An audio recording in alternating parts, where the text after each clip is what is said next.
আজকের সকালটা তাসকিনের জন্য এক অন্যরকম অনুভূতির জন্ম দিয়ে গেল। গুড বয় খ্যাত তাসকিন ব্যাড বয় রূপে হাজির হলেও সত্যটা বেরিয়ে এসেছে খুব দ্রুত। মাতাল তাসকিন মারধর করে বন্ধুদের হসপিটালে পাঠিয়েছেন বলে যে খবর রটেছে, তার সত্যতা যাচাইয়ের কাজ চলছিল সকাল থেকেই।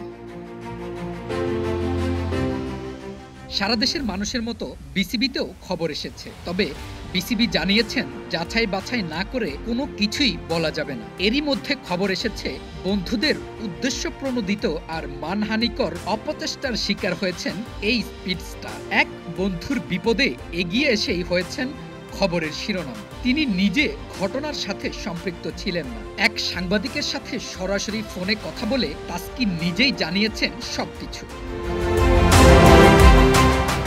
এখানেই থেমে থাকেননি তিনি। এরপর নিজের ফেসবুক পেজ থেকে লম্বা এক বক্তব্যে খুলে বলেছেন মনের সব কথা। তাসকিন ঠিক এভাবেই নিজের কথাগুলো বলেছেন।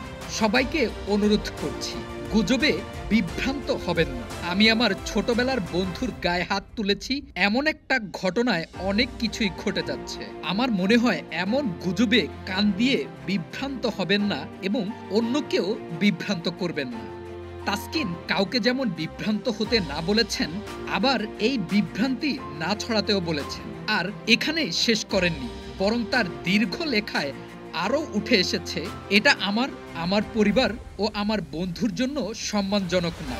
যা ঘটেছে সেজন্য বন্ধু ও আমার মধ্যে কথা হয়েছে। এটা যে পর্যায়ে গেছে কোনোভাবেই এমনটা হওয়ার কথা নয়। শুধু একটা কথাই বলতে চাই, বিষয়টা অন্য, বাস্তবতা ভিন্ন, মিথ্যা বানোয়াট ও উদ্দেশ্য প্রণোদিত।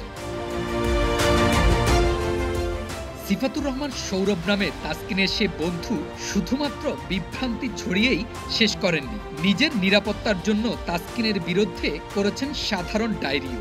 গল্প এখানেই শেষ নয়, তাসকিনের বাবাকেও ফোন করে বিভ্রান্ত করেছেন, যিনি এই গল্পের কিছুই জানতেন না।